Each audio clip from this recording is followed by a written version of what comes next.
Three, two, one, here we go. Hello, everyone. I'm Brian the Rain Man Lucas. Welcome to RAINMAN'S Take, observations on the world we live in. We're going to take a deeper dive into topics of interest to me, including politics, current events, history, popular culture, and social issues. You'll find the diversity of topics refreshing. In our clickbait, soundbite society, we rarely get the whole story. RAINMAN'S Take interviews interesting people as well as peeling back the onion on specific topics, all with the goal of getting people to think more deeply about a subject. Introduce my guest, Bruce Jojo Laughlin. Jojo, how you doing today? I'm doing good, man. You're looking good. Yeah, as you are as well, brother. And no, folks, we did not coordinate our shirts before this meeting, by the way. But well, this is linen, and I've got swim trunks on underneath it, for FYI. Well, he's in Fort Worth, Texas right now, so it's probably hotter than Hades over there. Yeah. So as you can see, Jojo is a longtime friend of mine. We were together in the Marine Corps. Jojo flew Cobra helicopters. I flew Hueys. And why I wanted to have Jojo on today was his career was actually pretty unique in the things that he did, the places that he's been, that kind of span the last kind of 20 years of all the things that are going on in the world today, especially in the Middle East. So every time I talk to Jojo, I love it. I find it fascinating. And so I thought it would make a great interview. So Jojo, why don't we kick it off? Why don't you start by kind of telling us when you got in the Marine Corps, when you got out, and kind of what some of your jobs were while you were in the Marine Corps? Well, I joined, it's an interesting story because I was at a junior college. So no fancy Ivy League dude or anything like that, although I went on to great schools. But I was at the student union building, and there was an enlisted recruiter. And I saw a poster. I said, hey, I want one of these posters of a Harrier aircraft. And the guy kind of, he knew he had me in his web. And he said, well, you'd have to be an officer to fly one of those. I said, I think I could do that. And the funny part of this story is this. He said, well, what's your SAT? What's your GPA? And then the best is, have you ever been in jail? So I'm like, no, I haven't been in jail yet. So he's like, hold on a second. And so he went to a phone booth, and he called an officer selection officer, and it was Gunnery Sergeant Beaumont that picked up the phone. And then he asked me some questions. He said, why don't you come in? And they happened to have a slot open. I was 18 years old. This was 1989.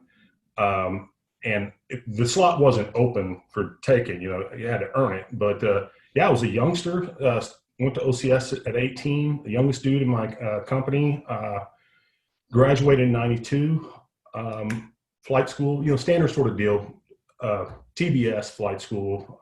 And then from there, get to a gun squadron, and how that thing goes. But I will say that I worked in operations with the exception of one billet the whole time I was in the Marine Corps. And I consider myself to be the worst operations officer in the history of the Marine Corps.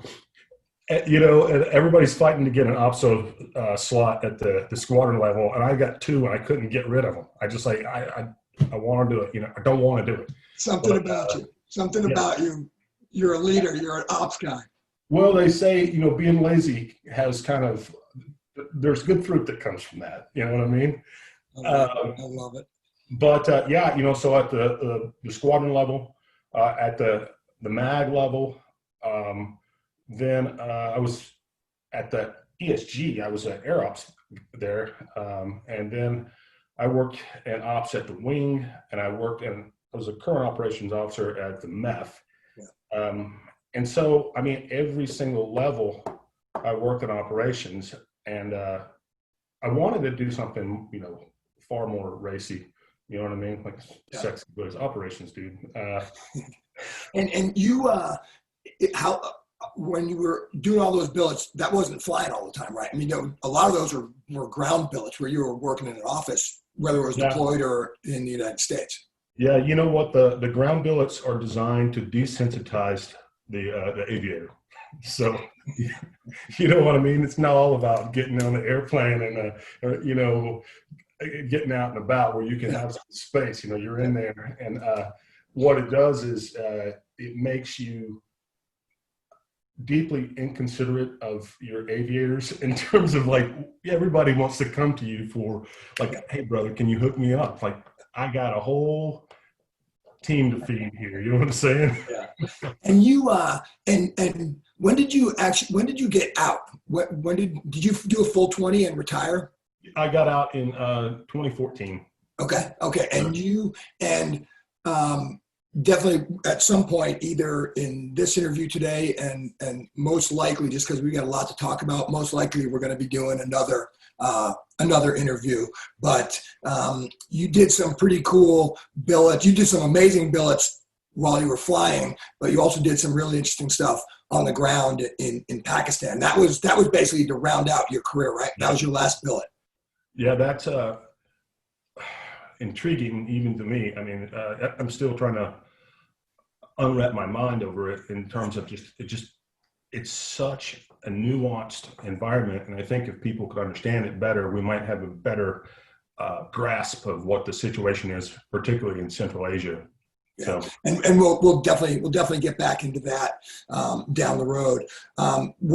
So one of the main reasons why I wanted to have you on, and quite selfishly, this interview, I wanted to do it because I've got three young nephews that are seniors in high school or sophomores in college, right? So these kids are, born right around 9/11 or after. And so, this is basically ancient history to them. And, to anybody who was born before 1990, we all know what we were doing, where we were at 9/11, but everybody after that doesn't necessarily know what happened and how that triggered these international events, the wars that we went to in Afghanistan and Iraq, and just the whole Middle East and how that all kind of developed over these last 20 years. And it's still in the news. I mean, we're still talking about Afghanistan.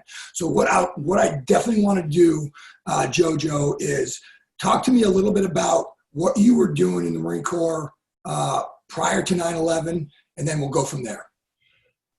Well, it's interesting. First, I want to drop back one. My niece is in the same category as yours, and I had a pilot control checklist sitting out because I wanted to review some things, for no apparent reason, I guess. But anyway, she's like 1997. That's the year I was born. And so I'm like, oh, okay, maybe we should revise this thing.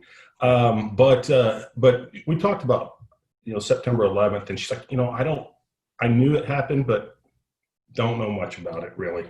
And so just back to your point. But prior to September 11th, I was in the standard cycle, the standard, MAG 39 skid row deployment cycle, 18 months pump, 18 months pump, I did 2 pumps at 31st Mu, and then I went on a UDP, Okinawa sort of deal. And then all of us, I mean, you're a little senior to me in the flying business, but we were kind of looking to find something, and guys were looking to go to regional airlines because you're, helo guys, it's a different animal. And so I was on leave on September 11th, and I remember I was living in Del Mar Heights, Del Mar, and I'm brushing my teeth. I'm looking in my mirror, and I have a TV in the background, and I thought it was a movie that was on whenever one of the towers hit. So I was planning on going to Dallas to finish my ATP and then start the process to interview for airlines. And so I was on leave.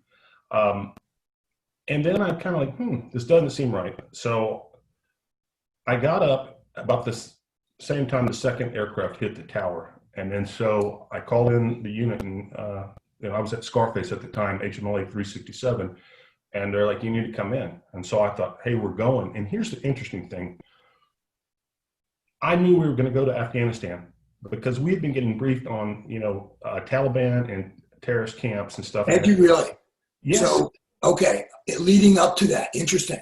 Yeah, well, it just, and it was like, what are we going to do about this? Well, I mean, you're a tactician. You don't really care where you go.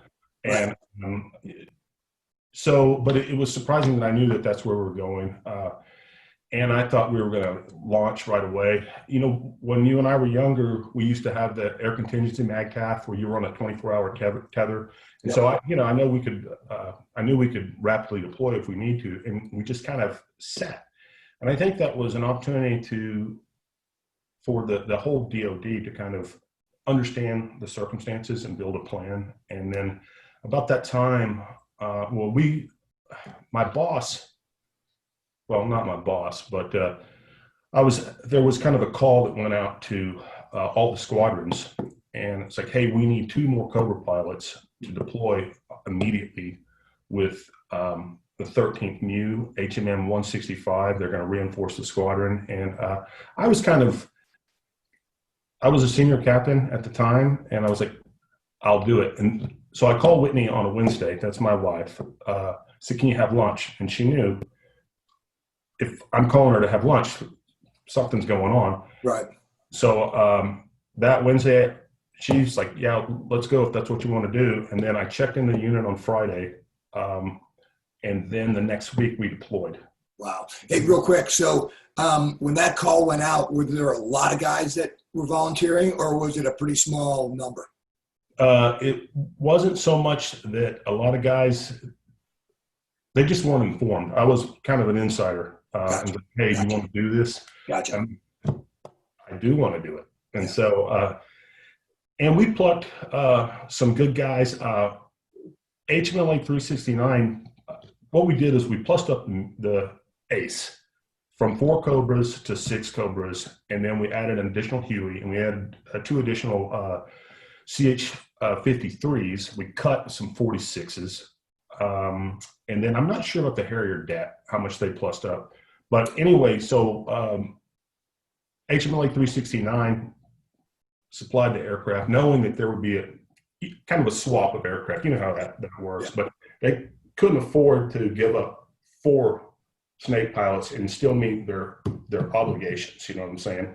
Because they had a MU that working out. They had a 31st MU that's about to go out, and then a UDP. So I mean, they were slim. So anyway, it was a real quick turn, and it was a really great decision. I love the group. I didn't know any of those guys from the 369 yet, but and they're a pretty prickly bunch until you kind of until you. So let me ask you that. So aviation in general is a pretty small community, and in the Marine Corps helicopter, it's even a smaller community.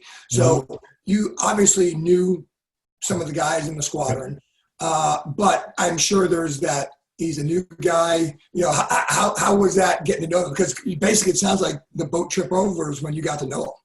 That's it. I mean, that's totally it. And, you know, and I hadn't been doing a lot of flying prior to joining those guys, but you know that, yeah, the boat trip over, that's where you get to know them. And, you know, people learn to gain trust. You know, they see the proficiency in your flying. And I'll say this, I was a solid 7.5 in the cockpit and probably a good 9 in the ready room. So, you know, it kind of helps, right? Yeah. But yeah. What did they partner you guys up in combat crews, or how did that work? Or were you guys just whoever was available out of those 6 Cobras? No,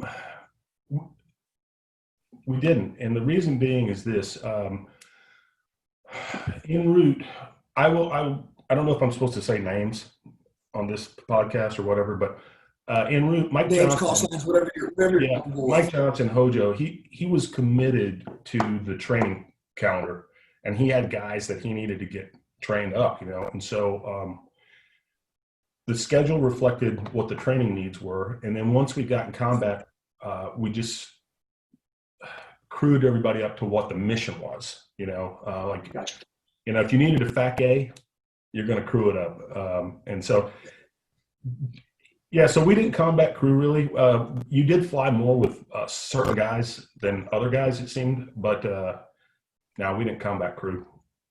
So you guys, so you leave San Diego on a ship, and you basically just beeline it straight over there, over to the Indian Ocean, or what? No.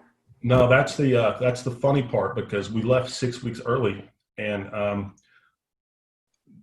I think it's because no one really understood at the higher levels what the needs were going to be in Afghanistan. You know, so it's like let's get them out there and get them going. And so we're cruising along. We do sustainment training in Hawaii. I'm like, okay. And then next thing you know, we hit Singapore. I'm like, for a Liberty Port. I'm like, I thought we were going to Afghanistan, but Singapore was good libo. And then we punched through the Straits of Malacca, and then we definitely thought we were going. And then from Singapore, you basically just bolted right over. We made a straight transit. We pushed hard towards the Straits of Hormuz, and then made a left-hand turn and went to Africa.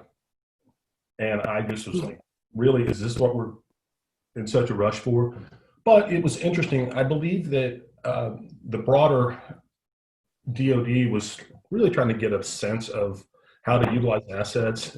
And so some of the folks, they did some surveillance, some ISR stuff, SIGINT collection along Somalia, and then guys like me, we went into Kenya and pretty much did aero safari, just looking at animals and like, this is going to be the way things are. And so when we get back on the boat, it'll be a normal deployment.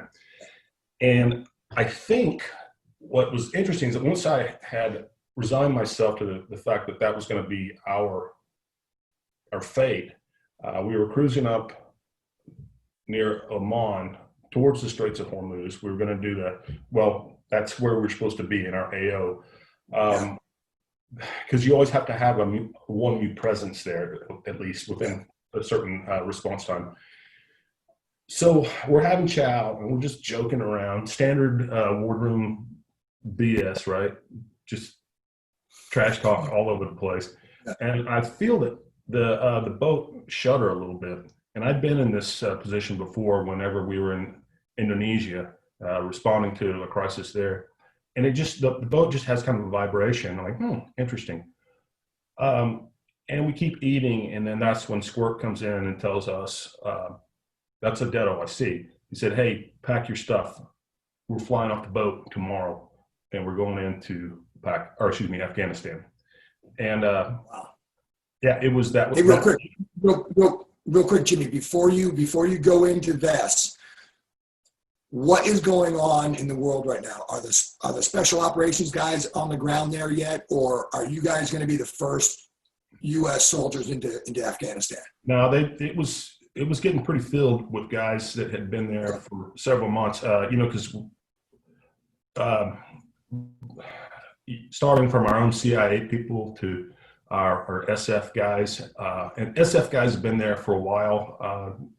In and out for some time, but in our soft units, our SEAL teams, and then British had their folks, the British Marine Commandos, and that's foreign, or that's old territory for those guys. They did it a long time ago. Aussie SAS, and then that's when the Camp Rhino raid went down with the 15th Mutiny, and I can't recall. I think it was December 25th when they did the raid. But they seized some terrain, and once they did that, there's a foothold that they could use to help push foreign fighters and Taliban out to the east, and then they took Kandahar. So and it's just a matter of like where we're going to go from here. And so basically, in the big scheme of things, that's 3 months. After 9/11, within 3 months, all that's over there. You guys get the order, you're launching tomorrow. So take me back there. So tomorrow morning shows up, go from there. Well, so it was we launched when the sun was coming up. Like I said, the ship was a couple hundred miles off of the southern Pakistani coast, and they just pushed the throttles forward and moved. I don't know how much distance they cover. I'm assuming probably 250 nautical miles. And then we launched as the sun was coming up, just loaded with ordnance. We were 30 miles south of the coast. We flew 4 legs. It was over 800 miles into Bagram. So I think it is one of the longest self-deployments for helicopters in Marine history. Yeah. I mean, I don't have any way to verify that, but it was certainly a long transit. So it was a package of 5 Cobras because we had one that was broken. And then we had 2 CH-53s and another one that followed in trace. And so we flew inland to an undisclosed airfield, got gas. But here's the interesting thing on that transit, or that leg. My co-pilot and I, we were dash 5. And as we're coming into airfield, lead, called the brake. Well, then I just see a needle go down. I'm like, well, dash 5 just flamed out. And so flamed out one of the motors. And so then we immediately made a turn and just shot like a single engine approach to the fuel pits. And we still had men fuel. We were above men fuel. So it didn't give you a lot of confidence in the gauge. You know what I mean? And also, we were whipping the ponies pretty hard. So the aircraft was nose down, way lows down, like probably below the 9 degrees that they tell you not to do when you're at low fuel, But anyway, so all 5 aircraft get fuel, and we don't pressure refuel, we gravity refuel so we can check the levels, right?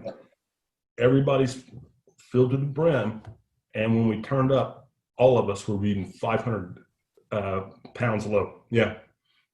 Interesting. Yeah. So it was something that was in the gas that affected the aircraft. So the next leg was a long leg, and we timed it. Wow. And just and any of those legs getting up to where you eventually started operating out of in Afghanistan? What were the 53s doing? Were they just bringing in the extra ammo for you guys, or what were they doing? Well, they brought in our gear, ammo, and our maintainers, and then the next wave. And I don't remember if they were 24 hours in trail, but they brought in more gear to sustain us so we could get going and not have to beg, borrow, and steal from the Army. And they supported us really well. But we flew a leg into Pakistan. We flew another leg we reached Kandahar. We got gas off those guys. We flew another leg into central Afghanistan. And then we finally got into Bagram. And it wasn't quite pinky time. Well, it was a little past pinky time, so it was getting dark. And the funny thing is this.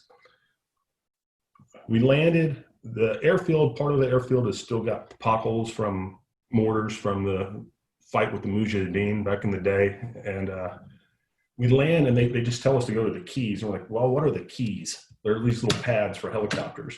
Yeah. And then once we get off that, it's dark and we could see some fires over where the camp was.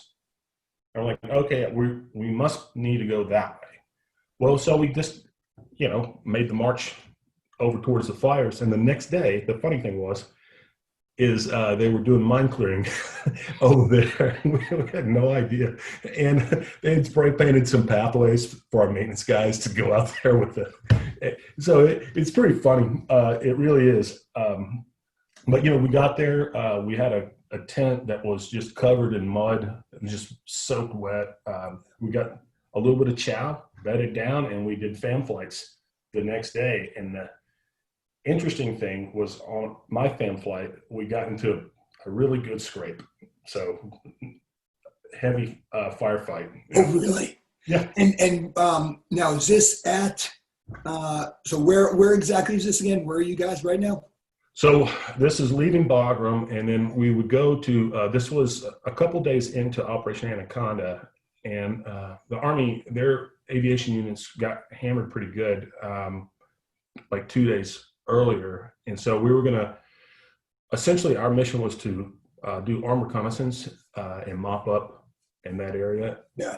And it was about 90 to 100 miles from Bagram to the Shalikat Valley. And we worked an area, we worked the whole valley, but so it's a long leg because you don't have a lot of time on station. And what we did was we used our CH-53s with Robertson fuel tanks. And I think each one of those are 500 gallons. And we would take 253s with fuel and ordnance, and we would fly those, or not we, but they would fly them close to the objective. And then that way we could get on the objective. We could take like 2 snakes on the objective for 45 minutes to an hour, maybe an hour, maybe a little hour plus. And then the other section would come in and we would do a handover, and then we would fly over the ridge out of indirect fire range and get a hit of gas, load up on ordnance.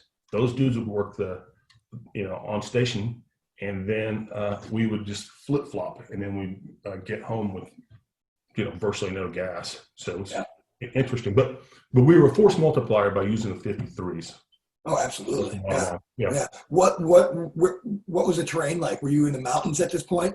And what does that look like? Is it 10,000 feet? I mean, well, the transit, depending on your routing, would take you, when you're getting towards, going towards the southeast, towards Gardez and into the Shellycott Valley, you have to cross some pretty high ridge lines. And we'd be 12,500, 13,000 feet just trying to cross some of those ridges. And it's fascinating because, the aircraft were just, they were outmatched by the altitude. I'll put it that way. And you'd see the ridge coming, and you're like, we got to start a climb, and this would be miles away. And you start pulling in 100% pitch, and you're looking at your VSI, and it's like, are you kidding me? 50 feet, per minute, climb, or 200 feet per minute, whatever. And so you would start this climb, and it may be a corkscrew in order to get just enough altitude to clear that ridge, and then get down. And then we would just sprint across by Gardez over to what they call the well. There was a well and the little well, and then get in the valley. The base of the valley was 8,000 or 9,000 feet, depending on where you were. And I had people ask me about that and how the flying was, and I always say it's like driving your car on ice on an icy day. You don't accelerate very well, and you don't brake worth a damn. Yeah. And and so when we were growing up, how they used to preach, you get on the target, and well, I like to press the target first of all, but you get on the target, and when you come off, you come off and get off the damn thing. Well, you couldn't get off the target there. You're kind of sliding through. Just kind of slide in it and fray, So that's kind of funny. And so really you have to have, if you're in a section or a division, you really have to work your formation such that one guy's on, and you have to kind of be a little early so you can get rounds on when they're coming off and cover them. And I found that was kind of interesting because your formations get tighter and tighter, and you don't want to have too many exposures on the target, but if you're feeling good, sometimes it's hard to not do it, So this is all Operation Anaconda, right? So you guys get there and then it kicked off, or you guys got there and got involved into the ongoing operation? We got involved. We got involved because the Army had they've lost several aircraft in there. If I remember correctly, JoJo, the Army, it was the Apaches, right? Their tactic was just kind of hover in a line and start pummeling the target, and that's where they were getting hit, right? Because they were just hovering and just were sitting ducks, right? Yeah, I think I didn't witness it, but that was a tactic. We grew up in a Cold War sort of tactics learning environment, and that's kind of a tactic that those guys have. They've got wonderful weapons, but the aircraft is big. I think that they were still using the ITAD system, just the FLIR overlay. I don't know that was the best system, and I'm not going to criticize anybody. I just wouldn't, but I think that the FLIR, because that terrain was so rocky and those rocks held so much thermal energy, I don't think the FLIR was necessarily the best weapon, even though it was really cold. I mean, freezing cold, but they would warm up, and I think, they'd get up to body temperature during the day, and it was just harder to find people. Just there's thermal contrast just wasn't there. Go ahead. No, you go. Sorry, I didn't mean to interrupt. Well, what I think is those guys, hit so hard at night that the fighters that were up in the mountains, and most of them, in my opinion, were, well, there were a lot of Taliban, but a lot of foreign fighters that were up from the tribal areas from the east, northeast. I think they like to fight in the day because there's no advantage to them fighting at night. Exactly. Yeah. Yeah. Yeah. So they just hole up somewhere and wait for the daytime. Yeah. Yeah. So takes the advantage away a little bit. So this is actually a good time to ask you about this. So as a old Huey pilot, an old UH-1N pilot, those things were just so underpowered. And I'm assuming that's why those guys didn't go with you, just because there's no way they were going to be making it up over those mountains. And then you also had one snake that stayed on the ship. So you had one Cobra crew out of the 6 that missed all this while the rest of you guys went in there. How was that? How'd those guys handle all that? Because I have to assume on the ship they're watching this every day. What's going on? How are they holding up?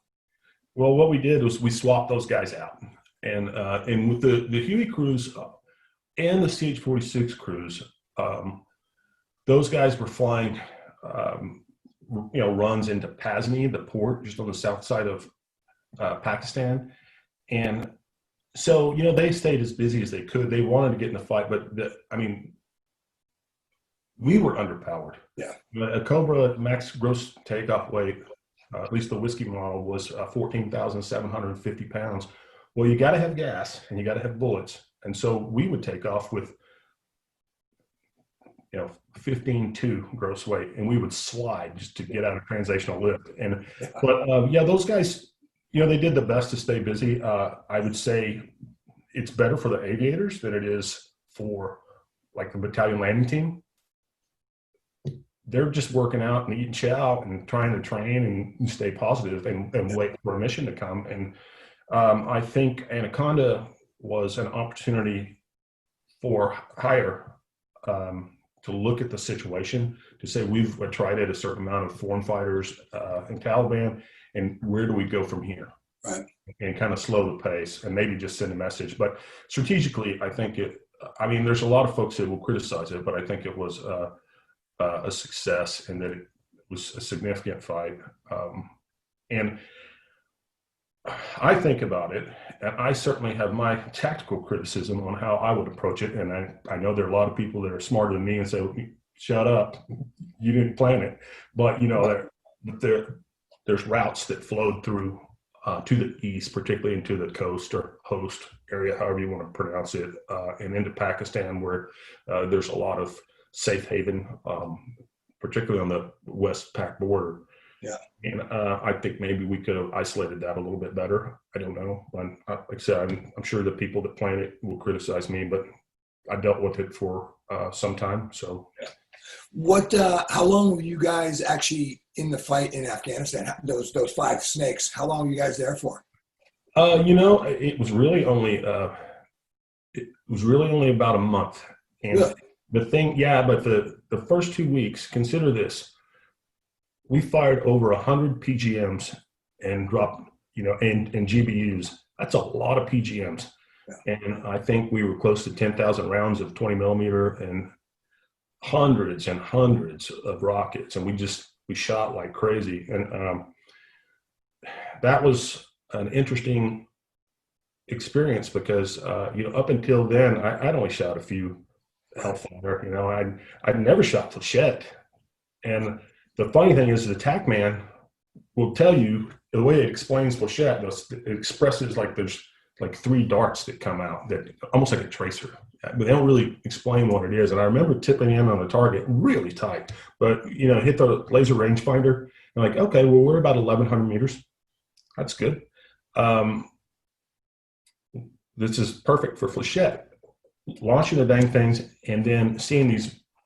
The first one was a beautiful plume of red smoke, like powder, I'm like, oh, the TACman didn't explain it that way. And so you get your adjustment off that because you got your target and you can see that smoke over here and you're like, okay, make another one. Okay, that's a little too much. Okay, right here. And you're pressing the target just a touch. And so you're at that point probably about 800 meters from the target, and then you just go to town. because you know you've got your dope lined up to get it. But I just remember, this is the first time I ever fired flechette, and it's in real life combat, and it's not like the TAC man said it was going to be. Yeah, it's funny. At this time in the world, pre 9/11, very few, at least in our careers in the 90s, every once in a while you'd hear about maybe a East Coast det doing something like in Bosnia or something like that, and maybe a det on the West Coast, East Timor.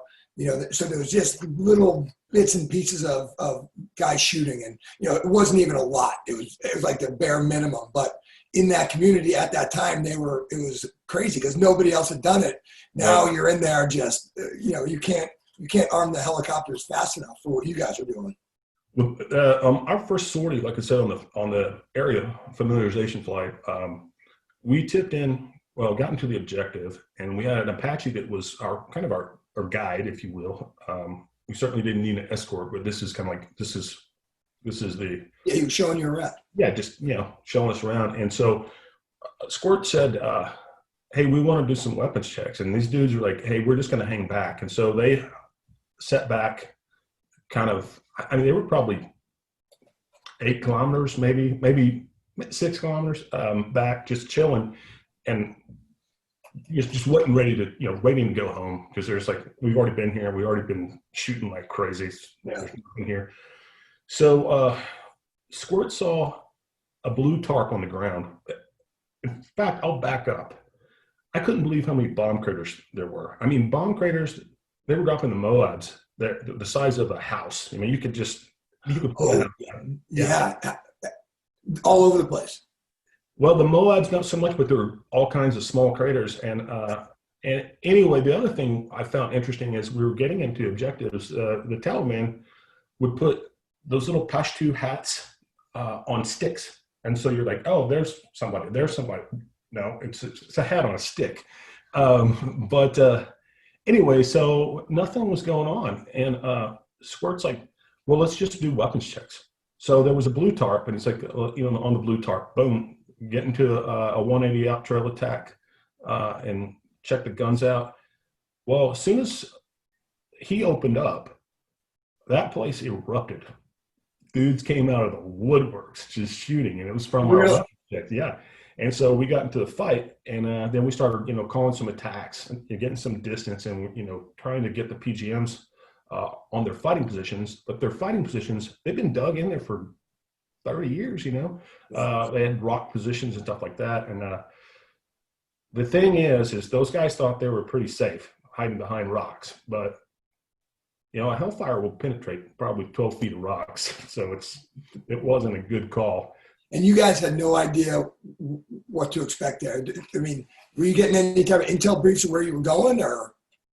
Well, my understanding and from what my recollection is that we knew that there were some guys that were still kind of strays, and a lot of them had flown to the east. But what they did was, after the bombing and after the heavy fighting, they fell back in on those fighting positions, and they went back into the caves because they're like, the assumption was they've already targeted this, and so it's probably a safe spot. Yeah. And it's real traditional. They had like mortar bases that were cemented in. I mean, that valley they'd fought in there many years ago, and they were very comfortable with it. So we didn't quite understand the level of force that was still there. Yeah. But so what we would do is we would fly armor reconnaissance missions, and we would probe those targets and see if there's anybody around, get the sensors on them. And some of the caves we would actually put PGMs in the caves. Those caves are hard to find. You can see one right now, but when the shadows change, you ain't gonna see it. And so, was that the area where the Tora Bora is famous? Yes. Yeah. Okay. So you were right up in that whole area. We're south of Tora Bora. Shad Cow. Dang it! I'm trying to forget. I'm trying to remember the. Taku, you can edit that out, but yeah, it was just Shadcat Valley. Yeah. That was Roberts Ridge, all those the big fight there. But here's an interesting one, though. We were tasked to do some armed reconnaissance along the ridge line at the well. I mean, on the ridge line. And we kept looking for a fighting position, and we couldn't find it. And we're flying over this ridge at probably 50 feet high, maybe, 100 feet high, just doing some up and down, trying to mix it up a little bit. And then I don't remember who it was, but they're like, okay, he called contact on the dang trench. That trench was it was easily 100 feet long. Wow. And we couldn't see it with all the shadowing and everything. And this was in the daylight. And so we started getting the sensors on that trench, and you could just see a bunch of debris in there. And you really could understand how hardy those fighters were and the harshness of their conditions, because it had a bunch of gear, like almost like Coleman stoves and Walmart sleeping bags. But the big thing was there was half of a mule that was there. The dang thing was frozen, and they had been chipping away at it and using it as their meat source. So they had hiked that thing up into the hills. Maybe it wasn't a mule, could have been a donkey, I don't know. Yeah. But so those caves and those trenches were really, really difficult.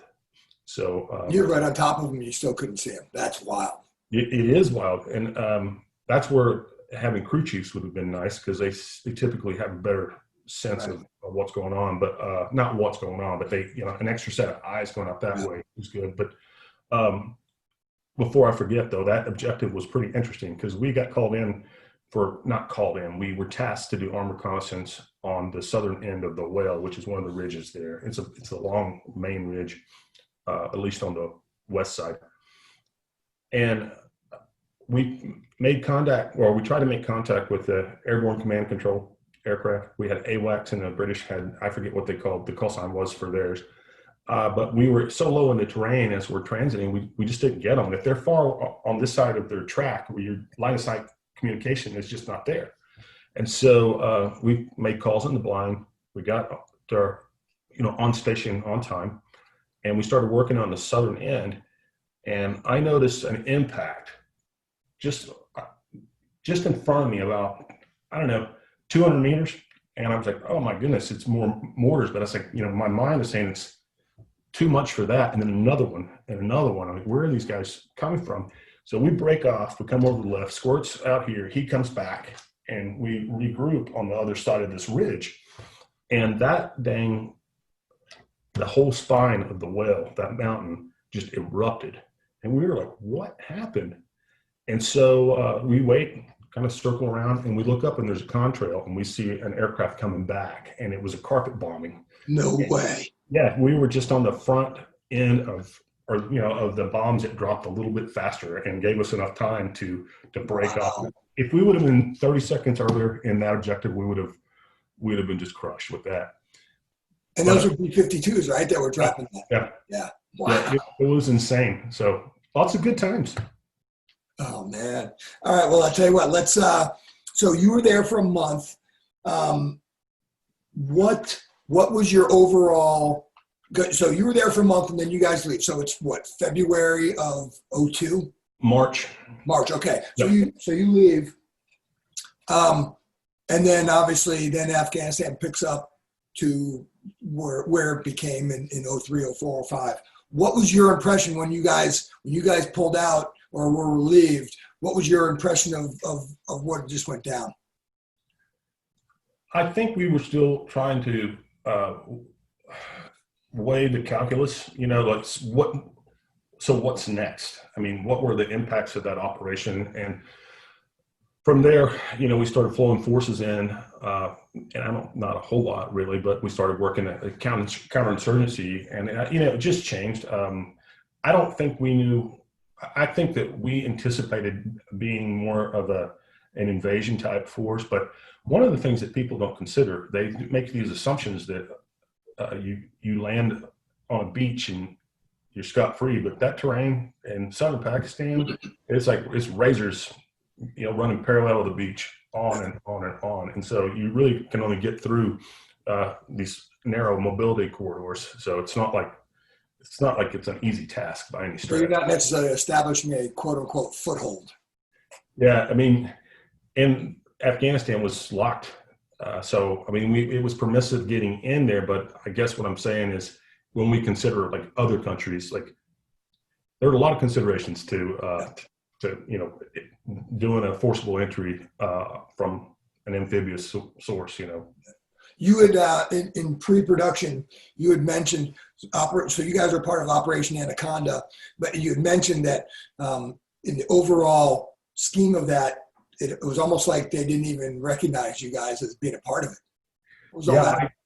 I just contacted some folks. I was on the history site on one of the pages at the Marine War College, and I contacted a guy. I said, "Hey, you didn't even mention, it's a chronology of GWAT activities. You didn't mention the 13th MEU." And I said, "I noticed that 15th MEU got mentioned on, their return on March 2nd to San Diego, but 13th MEU was in transit, and we were flying combat missions and quite a bit of shooting." And so I've thought about that over the years, and I've got a couple theories. One is that everybody was still trying to get caught up with what was going on. Yeah. And the other one is, I don't think the Army liked that we had to send in 5 snakes and, some 53s to help them. Yeah. And I think that there was still a lot of elation over the 15th MEU. And I think that kind of occluded the celebration, if you will. Yeah. Or the acknowledgement, but we certainly made an impact to that operation. And all right, so that's major deployment 1, Afghanistan, and you did not go back there, correct? You went from there. The next one up was the invasion, correct? Yeah, I went to the invasion, and I eventually went back to Afghanistan. But you did, okay. Yeah, I did 4. I did 2 Afghan, 2 Iraq. Gotcha. So we'll go back and we'll probably get to that in the second one, the second interview. But let's kind of switch gears here a little bit. So you're done in March, and I'll never forget that, because that was kind of, everybody was sort of waiting to see, what was going to happen after that. At that point, nobody was really sure what we were going to do. Obviously, there was a bunch of talk back home about Iraq. So you got basically March of 02 to January of 03. So I believe when most of the MEUs left or most of the ships left for Iraq. So you get back, and then what happens? How did you get involved almost within a year, going back over to Iraq, more combat? Talk to me about that. So we wrapped up. We got home in late June, and then good times. I got orders cut to go to safety school about 2 weeks later, after I'd been gone. But then I went to the wing, and then when I got to the wing, we were already starting to prepare for Iraq, and then we deployed to Iraq with a MAGTF, and it was interesting because I had one of my old dead OICs and COs. He's like a big brother that you wanted to fight all the time, But anyway, I said, I'll never fly with that guy again. And he called me when they were getting ready to go. He said, "Jojo, we're going to war. Do you want to go with us?" And I'm like, "Yes, sir. I am ready to go." And so it's deep irony. And I loved flying with him in Iraq, and as we matured, both of us. But more maturization on my side was required, I guess. But my dogs are going crazy. But anyway, yeah. So we get there and then get established as a wing. We're waiting and waiting and waiting to kick it off. I still don't understand the logic and when they were going to kick it off, but I think as I've grown, I understand that a little bit of waiting doesn't hurt the enemy. Oh, it doesn't help them. They're on edge, pins and needles. It gives us time. We can do some reconnaissance and everything. And so I embedded with, or augmented, I guess you would say, HMLA 267, but it wasn't like a 1 week augment. I was there with those guys. And So hold on real quick. So you went over as in a ground billet. as the wing safety officer. Gotcha. And then from there, that's when you get the call, come on over. Is that how Well, that worked? it was right before we deployed, and Okay. Colonel Haywood had worked out a deal with my boss. So I was the rotary wing safety officer. And so got there, got bedded down, those guys got in country, and then I essentially just saddled up with them. Yeah. So, but the cool thing is 267 already had a debt that was deployed. So they were minus a debt. All right. So they had to plus up a debt. And what they did was they took on the Scarface debt that had just come off deployment. And those were guys that I knew very well. Yeah. And then they snatched dudes like Smitty, Barefoot, Spider, all those guys from different places to just lash that thing up. And they were really good dudes. But it was plug and play for me. Yeah. I had the quals, and I just needed to warm up a little bit. Yeah. And I knew the personalities. The trouble was I just picked up field grade officer, and that was a very uncomfortable position to be when all your buddies are captains. Yeah, yeah. And just for everybody out there who's listening, this unit that he attaches to, this group that he attaches to, Dan Shushan Sheehan was part of that group as well. And I did a couple of really good interviews with Dan early on in the podcast. So there's definitely some overlap there. So go ahead and kind of give me your impression about that whole evolution when it kicked off. My impression was we were all surprised. It was like, go, go, go, go, go. Because we had a window where we thought we were going to do it. And, there had been all this buildup about, rhetoric about we're going to, not us, but Safwan Hill. We're going to destroy Safwan Hill. We're going to level it. That was just rhetoric. It's from the days of Carthage.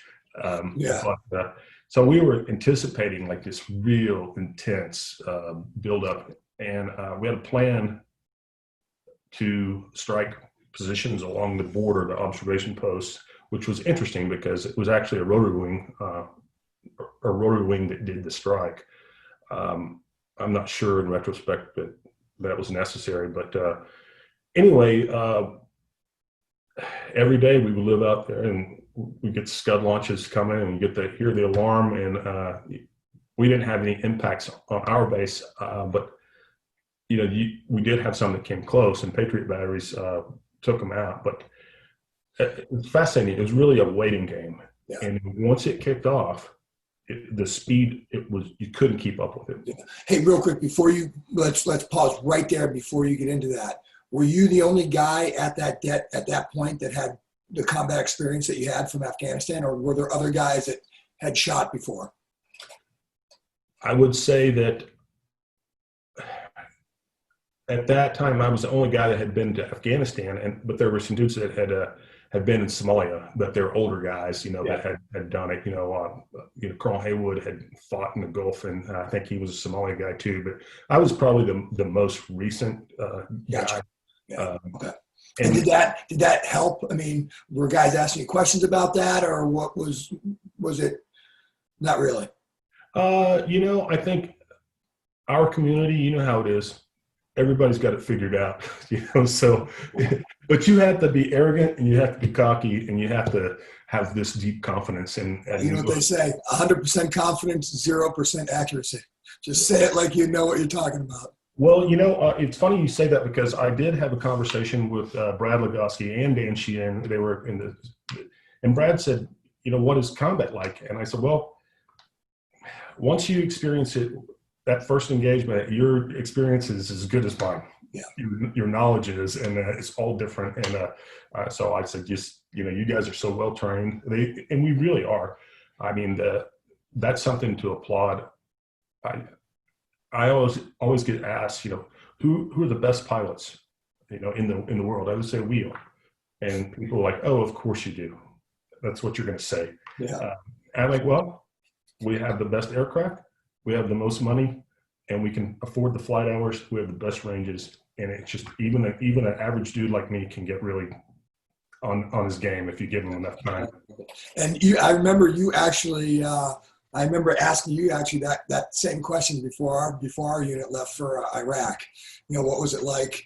And you said the exact same thing to me. So that's pretty wild, brother. Well, at least I've got some continuity. Sorry, we just fact checked you, and yes, you were correct. Yeah, right. One time.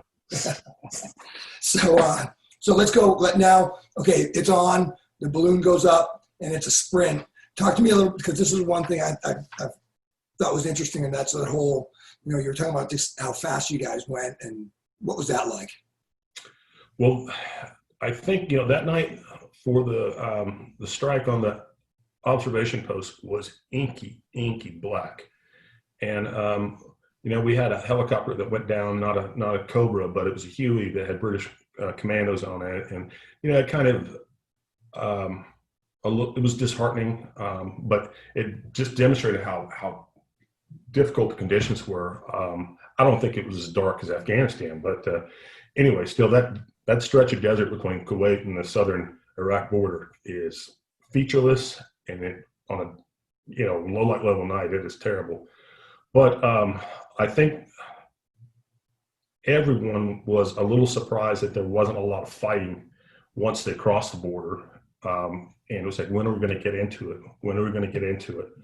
And I don't know what the Iraqi tactic was. Maybe they wanted to draw us in a little bit deeper, stretch our communication lines out a little bit, but I don't know.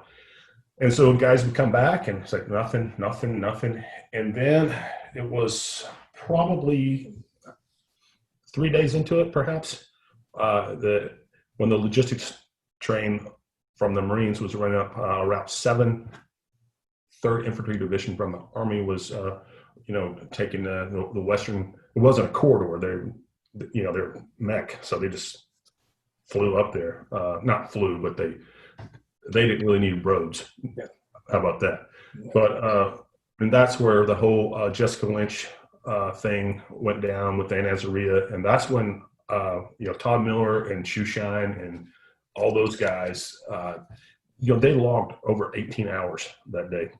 And it was the first part of the day was just trolling, nothing. And then it just blew up. And that night they got into a real serious fight. I wasn't with them.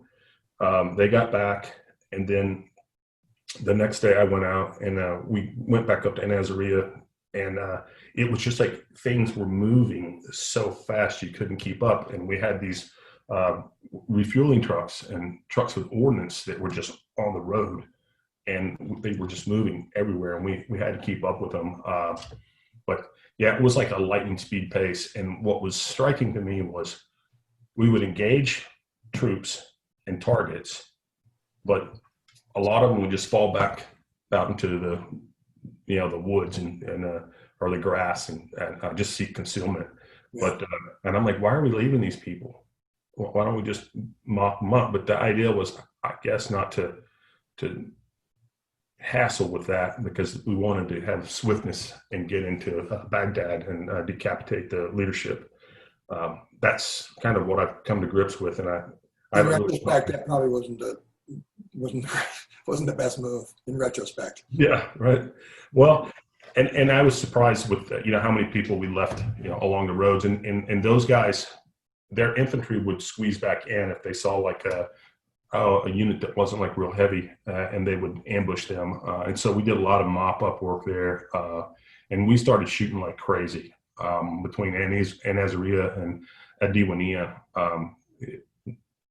We did a lot of shooting, and particularly in a 1 week period. I mean, if you have a day where you've got 5 engagements where you go Winchester all 5 times, and you're just really get more ordnance, yeah. And so that division of that Todd Miller led was really special. That Dan was in that one, I was in it. Something that's an interesting sort of note is that we got ahead of those Shamals that would come through. Yeah. We were landed when one of those blew through, and it kind of stalled out along the Kuwait border. So it was a 4-ship debt from 169 and then our 267 four ship, and we were the only ones that were fighting along that route for a couple of days because guys couldn't get through it, you know. And so it really. Real quick, Jimmy. So a shmal is essentially a sandstorm that runs across the open desert, and it's not just a little dust devil that you might see on the side of the road. It's like miles long and miles high, and when it rolls over you, it is like you're in a blizzard. And it's crazy. And you literally have to just hunker down and wait for it to blow over. And then clean off the dust and the dirt afterwards. Yeah, totally. You know, and yeah, it's really a marvelous thing to see, and it's a crappy thing to live through. But we had so many of them; they just, you know, you get used to it. And we got in one, and we were landing, and then the rain came, like super heavy rain. And I mentioned this to you that you know, we had a Huey that was out there at the same time, and it had gotten so much dust in it when the rain came, it turned it into clay and it thawed it out the motor. And those guys had to do an emergency landing. So we fought heavy north of Nazaria. That's where Spock Johnson and I, in a place called Ashatra. It was a good day. We got shot down. So the Marine Corps, there's not much record of it, I don't think, because nobody wanted to talk about it. But I mean, I don't know what you would consider shoot down is. I'll explain the battle damage. You can tell me. But we were working along the highway. You know how big those power lines were? Yeah.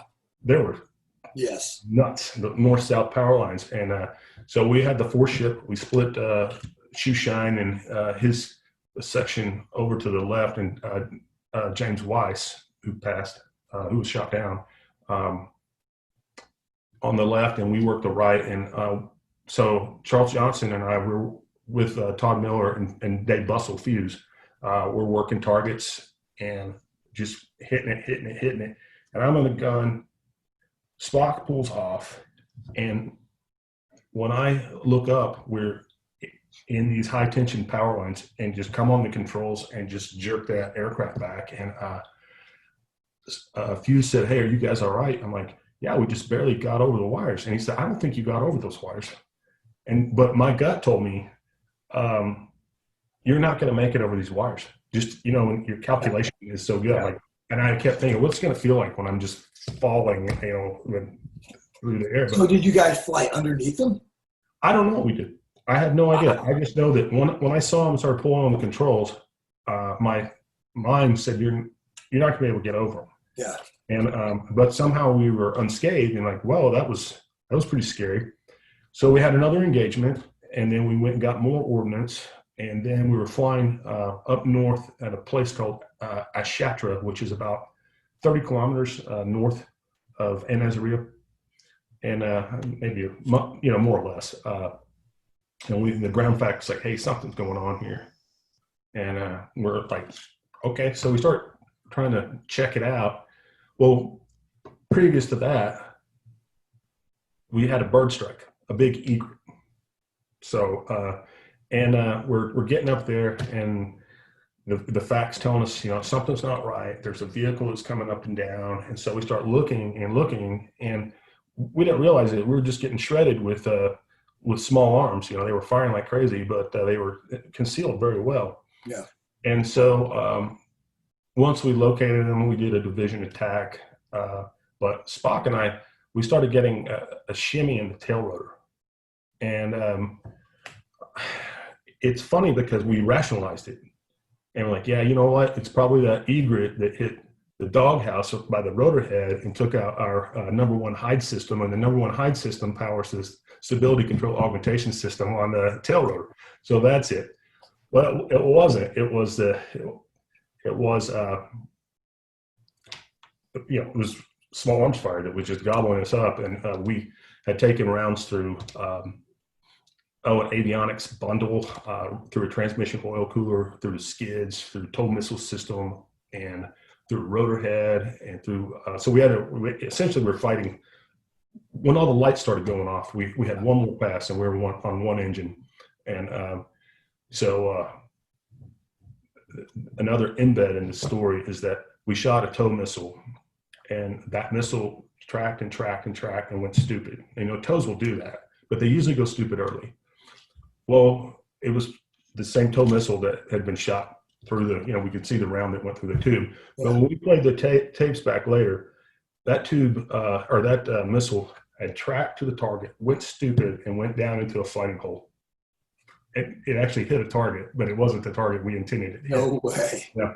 And so Spock and I, we called it, we said we had battle damage, and that crew was so tight, they immediately, the guys are like, hey, heading 270, there's like a ground fart 14 kilometers away. And we landed on a single engine, and we stayed a couple nights. So I don't know if you would consider that a shoot down or not, but they had to replace a rotor head out in the field and all that other stuff. But yeah, so, and the rest of the guys went, they kept on fighting. So yeah, those power lines, I'll never forget the first time we were there, it was all low tactics. And so literally you're flying below and so the idea was you find out where the poles are and just kind of bunny hop over them and back down and keep going. That's crazy. That's frightening. Yeah. And let's see here, you know what, why don't you just tell me about it? When that crew flew into one of those poles. Well, that was a very sad event because it was pitch black night, and I'll back up a little bit. Those guys, Ben Samus and Travis Ford, they were leaving on the mission, and we had all, we just got back and we're chilling a little bit, standard sort of living in the tent, sitting on the cot, take your shirt off, chill, get cleaned up a little bit. And those dudes were getting their gear together. And I'm just watching a movie where in fact, the movie Pearl Harbor, and they said, hey, good hunting. That's what we said to those dudes when they were walking out, good hunting. And anyway, we didn't think really anything of it. And they were flying a mission, and it was Flight 4. And it was a pitch black night. And Fedayeen had set fires all over the place where they were. I can't remember what town. And anyway, the fires obscured their goggles in terms of there's so much light, they just didn't see it. And, they hit the tower. That's as I know it. And I don't know if this stuff is all disclosable, but I'm doing it. But anyway, the rest of that division, they kept on fighting for several days. And, it's just it took some cojones for those guys. And those are at least people outside of the looking in, they think of war as those, you getting shot up and having to land, and not those decisions that are mission, you've got a job to do. Yep. And that's, and we both know who the division leader was on that, and that had to make that call. And that's a horrible thing to do. Yeah, I got it. I mean, that's his job. Yeah, and the whole team, they're all close or tight friends, and just a real tough decision. But that's it's an interesting dilemma that few people have to face. Yeah. Our police and our firefighters and all that, they don't stop just because somebody's down, even though you want to help them. But those guys didn't have an option of help, under those circumstances. But, interesting times. But the speed of advance was so fast that it was just remarkable to me. I'm like, we're going to get there tomorrow, even though it wasn't tomorrow. We slowed down a little bit before. Oh, you know what? We didn't slow down. My boss told me, Major Laughlin, next time you do an interview, don't say that we slowed down. Said we proceeded with deliberation. I love it. Yeah. But so we're getting ready to go into Baghdad. But before we went in there, we moved into an airfield called Adiwania, big airfield, and we were working. The combat missions had slowed down quite a bit. Anyway, we were working one day, and we had done some shooting, and there wasn't much. And we told the TAC, the airborne TAC, said, hey, we've got this big ammo dump. It's like a massive ammo dump, just acres and acres and acres, and said, it's been hit, but we still got some ordnance if you want us to work it. And they're like, okay, we'll get back to you. Well, we were running out of gas, and it was getting dark. It started to get real dark really quick. And they tasked us on this thing, and it was about 7 miles to the west of the airfield that we had were setting up, and or 6 miles to the west. I don't remember what the distance was, but so we lined up, we split the division, and then I think it was Weasel's division that led with some PGMs and started hitting some of this ordnance, right? It was piled up, and it was getting dark. And that stuff started lighting off. I mean, it was lighting off so bad that you could hear, even in the aircraft, the goggles going click, click, click, click, click, click, click, click, click. And we're just like, run away, you got to get away from it. And so we made a call to the, the airfield, and our call sign, because we had a call sign generator. I think it was Pierce 55. And we called, and that thing was, I mean, in the background, just blowing up like, Really? Like, oh my God. It was crazy. And we said, we're Pierce 55, we're 6 miles to the west. And we just, had engagement. We're coming in for refuel and whatever.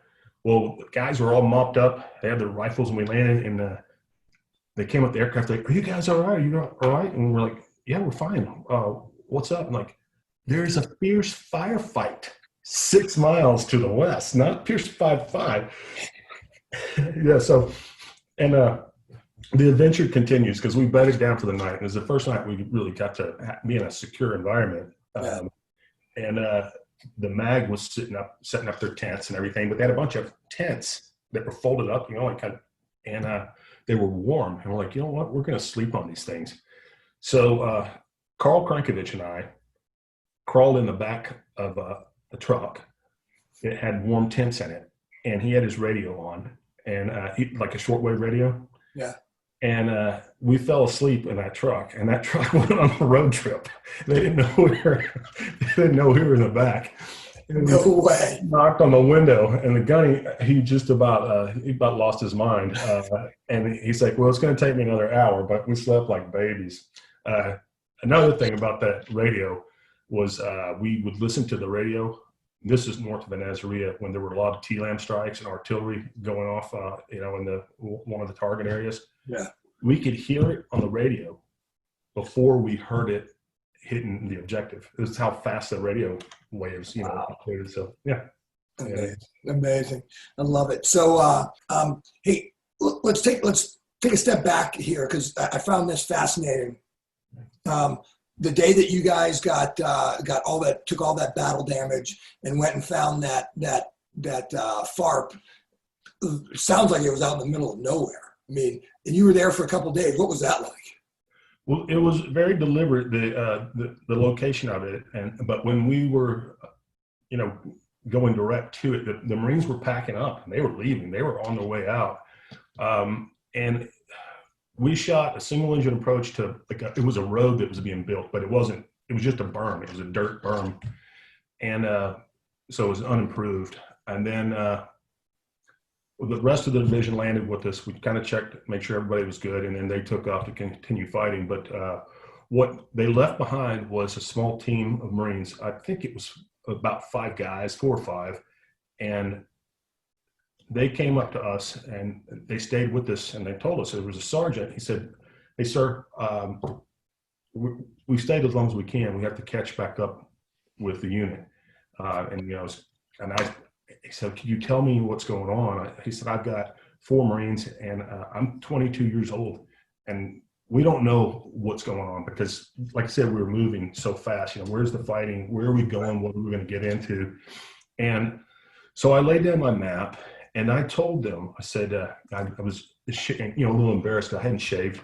And I said, I'm sorry, I look so scruffy, because we've been out for several days and hadn't shaved and didn't have any real toiletries with us. Yeah. And anyway, when those guys came back before they left, they said, we're leaving. And so the guys made a little donation, and they had a helmet where one of them had thrown in a razor, one of them thrown in a toothbrush, a little bit of soap, and like, this might be helpful for you. And That's awesome. and yeah, like good luck, out here. Well, it was such a. I mean, I'll never forget it, and I wish I knew that Marine's name, because that's the way we should all do business, But so we're up on that berm and we're skylined, and so Charles Johnson and I were like, well, what are we going to do? Because you could just see, you could see us from miles away. Like, well, why don't we just fly off of here and down to this low area? And we're like, well, okay. So we bunny hop down there, and like, well, this isn't good. Like, well, why don't we try to get down to this wash? And so, like, okay, well, we tried to fly, but the rotary, turns drooped. We didn't have enough power to fly. So what we did was we hopped, got the turns back up. We hopped, got the turns back up, and we were able to hop back up onto that berm. And then we did a pedal turn, and then we slid down the berm till we got into translational lift, and then we were able to fly to the slow wash. And there happened to be a Huey crew down there as well, so we had some help. Yeah. And so, that was a single engine sort of operation. And then we were there. The aircraft would fly by, and they dropped off. It was a Huey crew that dropped off like a case of MREs and a case of water. It was the first time I was able to just like pick through the MREs to take what I wanted, So we just sat there and waited for the recovery. And, the guys that radioed it in, and we coordinated with them as to what was going on, what we needed. And fortunately, Johnson had been a maintenance control officer, and I knew systems and stuff too, but he knew the system better in terms of how to get it there. And we were able to relay all that. We stayed out in the field that night. They sent a crew in to start troubleshooting the avionics, and still had more with bad starter, had to get more gear. So we stayed 2 nights out waiting to get recovered. And they flew in a rotor head and replaced it right there. There happened to be a CB unit that was in transit, and they had a crane. And so they drove it out there, lifted that rotor head, stuck it on, and then Charles Johnson and I flew it back. And we didn't do any, vibe analysis or anything. We just flew it, and it just beat the hell out of us on the way back. And we didn't have, well, I know you guys, you Huey guys always laugh at us because we need air conditioning, but the AC didn't work in that Cobra. We were just like in a greenhouse, but it was interesting. Yeah. That's what is so amazing about the military, the American military, the U.S. military, is to do something like that in the most austere conditions, in the most dangerous environment, and it's all that amount of equipment out in the middle of nowhere making it happen. It's just awesome. I love it. Well, I think about, another attack where we ran, and once we launched, they told us that, what heading and who to check in with. I don't remember the fact, but once they gave us the heading, I could see like 030. I'm like, oh, 10 miles. It's a big, smoke plumes and stuff like that. That's where the fight is. And we decided we weren't going to try to get in the fight because we wanted to support the fight. So we flanked around. And when we're flanking around, because Todd's like, we don't want to get into a fight. We need to support these guys. Well, there were a bunch of infantry that were in the grass, and they decided to start lighting us up. And so they happened to be in a trench, and we didn't see them. Todd Miller and I, we took rounds through the canopy, and we didn't see them. We broke off. Shoeshine, he saw where the fire was coming from. He tried to call us on the target, but we couldn't see it. So he put a toe in that trench. He said, "There's your mark." And then we lined up 4 snakes, and we just went to town. And the problem was we never got to where the fight was going on because we had lit up so many of these guys and we were out of ordnance. We had to call them and say, "We don't have any more ordnance. We've got a little bit." And we were transiting back to get ordnance, and we see 2 SUVs that are just hauling ass through the desert. And they didn't have any air panels, so we did a low pass. We figured they were either Fedayeen or Bath Party or some of our soft guys. And those dudes got out and started shooting. They stopped and started shooting, and we're kind of like, "Are you serious?" We still have enough ordnance to light them up. And once we went Winchester, I remember Crankovich saying, "Walk home," for those that were still, ambulatory. Yeah. But I got a million stories like that, going into Baghdad, the cluster that was, and just, it was a pretty active time. So let's finish off this today. Let's finish off today's interview by talking a little about Baghdad, because by the time I got there, the green zone was already set up. There was a nice big, looked like a big parking lot that was where all the helicopters flew in and out of, right behind the big palace complex. But what was it like when you went in there at first? Well, we anticipated that it was going to be just a crazy, fight, urban fight. What's interesting is that we had flown with using some of the stuff that NSOC had brought out, some of the devices where you could, fly over with a computer over the terrain, which was kind of cool. But we did that months before, so some of it looked familiar and it helped orient me. I didn't know where we were going to come in, but we came in on the southeast side, and Army was pushing in on the west side. Well, we got there, my division, when the Amtraks were splashing. They were crossing the river. They weren't using bridges. Oh, no way. They were crossing the river, and wow. It caught people off guard. Yeah. And so we get there, and you see grunts that are in the prone position, and you see tracks going, and there's another platoon over here, and it was very confusing in terms of trying to sort out where friendlies were, and I can imagine. And there was tons of cover and concealment. And we see bursts coming from a line up high, and if you see muzzle flashes at that distance, it's pretty heavy stuff. Yeah. I mean, probably 23 millimeter or greater. But the FAC called us in on a target, and Todd Miller just had such patience. It was really remarkable. And the target was in the distance. They were taking fire. Well, as we got in the sensors and we worked it, we're like, we're not certain we can PID this target. We're not comfortable here.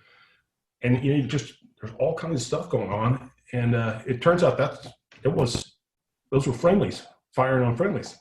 Oh, no way. Yeah. And so were you south of the river, or had you guys crossed the river at that point? We were south, but we just we'd cross it a little bit, but we would just kind of circle around. But then it was a fascinating exercise in chaos, but everything calmed down, and those dudes, I don't think they certainly didn't face the resistance that they anticipated. But clearly that changed down the road, but yeah. So did you spend much time in Baghdad? Like, did you ever land there or anything, or just in there supporting the guys on the ground as they pushed in?